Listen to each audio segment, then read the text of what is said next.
ኢሬቻ ባህላዊና ሃይማኖታዊ በዓል ነው። የአንድ ሁለት ጊዜ በዓል ነው። ኢሬቻ የሚባል ሃይማኖት የለም። የስ እንደ ገና የሚባል ሃይማኖት የለም። ገና የክርስትና ሃይማኖት ተከታዮች አንድ በዓል ነው።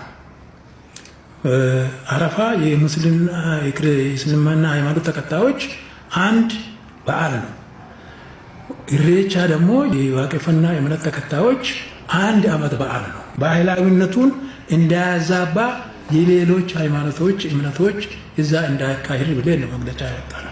ሰላም ኦርቶዶክስ እንዴት አላችሁ? እግዚአብሔር ይመስገን በጣም ደህና ነኝ። እኔ ያው እንደሚታወቀው ሰሞኑን ኢሬቻ ይከበራል። ስለዚህ በዚህ ጉዳይ ደግሞ የኢሬቻ አባገዳዎች ያስተላለፉት መልእክት አለ።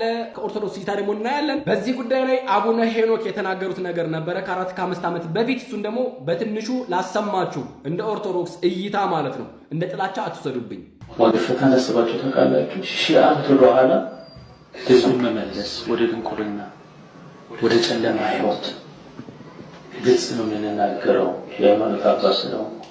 ወደ ጨለማ ህይወት ወደ ኋላ ሽፋኑ ባህል ነው። በነገራችን ላይ ስለ ኢሬቻ ሲነገር ብዙ ሰው የሚለው ምንድነው በቃ ባህል ነው ምናምን የሚል ነገር አለ።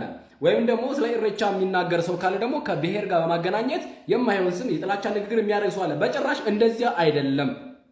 እንደዛ የምትል ከሆነ የዋቄፈና እምነት ተከታዮችን እየተቃወምክን ያለው አንተ። ኢሬቻ የሚያከብሩት ሰዎች እየተቃወምክን ያለው ባህል ነው አትበልባቸው። እንደ እምነት ነው ሃይማኖት ነው። ኢሬቻ የነሱ ባህል መገለጫው ተናገረው እኮ በቃ አባገደው ምንድነው ያሉት? ለገና የሚባል ሃይማኖት እንደሌለ፣ ጥምቀት የሚባል ሃይማኖት እንደሌለ ሁሉ ኢሬቻ የሚባል ሃይማኖት የለም። የዋቄፈታ ወይም ደግሞ የዋቄፈና የእምነቱ መገለጫ ባህሉ ነው አሉ። በቃ በዓሉ ነው አሉ። እዛ የምትሄዱ ኦርቶዶክሶች ምን ፈልጋችሁ ነው? መስቀል ይዘህ የምትሄዱ የምርህን ነው? ካህኑን እዛ መስቀል ይዘህ ምን ልትባርክ ነው? ባህሩ ልትባርክ ነው? ማየገቦ ነው? ጥምቀት ነው እንዴ? የጥምቀት ባህር ጥምቀት አደረጋችሁት እኮ። ለምን የምትሰድቧቸው? እነዛ የሚከተሉ ሰዎች ለምን ትሳደባላችሁ? በጣም ነውር እኮ ነው። ብልግናም እኮ ነው። የእነሱን ሰዎች የእምነታቸውን ማቃለል እኮ ነው ይሄ ማለት። አትምጡብን ባህላዊና ሃይማኖታዊ ይሉትን እንዳይለቅ አሏችሁ እኮ። እናንተ ሙስሊሞቹ ስቴዲየም ገብቶ ሲሰግዱ ሄዳችሁ ትሰግዳላችሁ? አብራችሁ አታደርጉትም። ምክንያቱም የእስልምና ሃይማኖት ስለማይፈቅድ ማለት ነው። ስድብ ነው የእስልምና። ልክ እንደዚህ ሁሉ ደግሞ ኦርቶዶክስን የምትሄድ ከሆነ ዋቄፈታ እየተሳደብክ ነው ያለው። ይሄን ማመን አለብህ። ግን ይሄን የጥላቻ ንግግር የምታደርጉ ሰዎች ደግሞ በጣም መጠንቀቅ አለባችሁ። እናንተ ናችሁ የጥላቻ ንግግር የምታደርጉት። ሄዳችሁ እዛ ቦታ ላይ ስትገኙ ወይም ደግሞ ስትዘምሩ ወይም እዛ ቦታ ሄዳችሁ የምታጥኑ ሰዎች አላችሁ። ምን ፈልጋችሁ ነው እንዴ? ለምን የምትሰድቧቸው? የራሱን የቻለ እኮ ሲወርድ ሲዋረድ የመጣ የሚከበርበት የራሱ መንገድ አለው። እና ደግሞ ማለት ነው እነ ትዝታው እነ ቀለሜ እነ ዮናስ ሙሉነህ ሌሎቻችሁ ኦርቶዶክስ ጣዖት ነው የምታመልክ እያላችሁ ትሳደቡ የነበራችሁት አሁን ወጣችሁ ለምን አትቃወሙም ታዲያ? ለምን አትናገሩት? አሁን ላይ ህዝባችሁ ለምን አታነቁም? አሁን ላይ ተነሱና እስኪ አንቋቸው። እስኪ የሰው ሃይማኖት አታወርዱ፣ የሰው ሃይማኖት አክብሩላቸው በሏቸው እስኪ። በእርግጥ እናንተ የምትመሩት ኦርቶዶክስ ላይ ብቻ ነው እውነት ስላለ እዚህ ማለት ነው። ኦርቶዶክስ ሆኖ እዛ የሚሄድ ካለ እግዚአብሔርን እያመነዘረበት ነው። ይሄ ምንዝር ጌጥ ወይም ደግሞ ሁለት አምላክ ለማምለክ የሚደረግ ጥረት ነው እንዴ?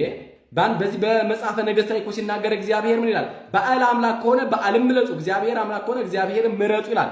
ለሁለት አምላክ አትገዙ ይላል። እስከ መቼ በሁለት ሐሳብ ታነግሳላችሁ ይላል። እግዚአብሔር እንደዚህ ነው የሚለው። እዚህ ጋር ግን ፖለቲካ ቀላቅላችሁ ሄዳችሁ ኦርቶዶክስ የምታሰድቡ ካህናትን የምትሉ ኦርቶዶክሳውያን እረፉ። ምዕመናንም ደግሞ አትሂዱ ከቻላችሁ። ከሄዳችሁ ደግሞ ስትመለሱ ለንስሐ አባታችሁ ተናግራችሁ ቄደር ተጠመቁ፣ ተመለሱ። ልክ እስልምና እንደ ሄዳችሁ ስትመለሱ እንደምታደርጉት እኮ ነው እኮ። ፕሮቴስታንት ቤት ለምን ትሄዳለህ? ምስጋና ከሆነ ደግሞ እግዚአብሔር ለማመስገን ከሆነ ባህሩ ስላለፈ ምናምን ክረምቱ ስላለፈ ከሆነ ቤተክርስቲያን አመስግን እንጂ እዛ ምን ታደርጋለህ? ወንዝ ላይ ተራራ ላይ ምን ትሰራለህ? ዛፍ ስር ምን ትሰራለህ? በትንቢተ ኢሳይያስ ምዕራፍ 1 ቁጥር 29 ላይ እንደዚህ ይላል እግዚአብሔር፣ በወደዳችኋት የዛፍ አድባር ታፍራላችሁና ይላል። ማፈር ትፈልጋለህ? በእግዚአብሔር ላይ ሌላ አምላክ መያዝ ትፈልጋለህ? ይሄ ጥያቄ ነው። ስለዚህ ኦርቶዶክሳውያን ኦሮሞ ሆናችሁም ሌሎችም ኦርቶዶክሳውያን እዛ ለመሄድ የምታስቡ ሰዎች ፕሊዝ ጥንቃቄ አድርጉ። በቃ አክብሩላቸው። የሰዎችን ባህል ማክበር አለባቸው። ሃይማኖታቸውን አክብሩላቸው፣ አትጋፏቸው። ይሄን ማለት ነው። የተለመደው አካውንቱን ፎሎ ቢሮ እና ሼር፣ ኮፒ፣ ሊንክ፣ ሪፖስት፣ ዲዩት፣ ላይክ፣ ፌቨራይት እያደረጋችሁ ሰላም በያላችሁበት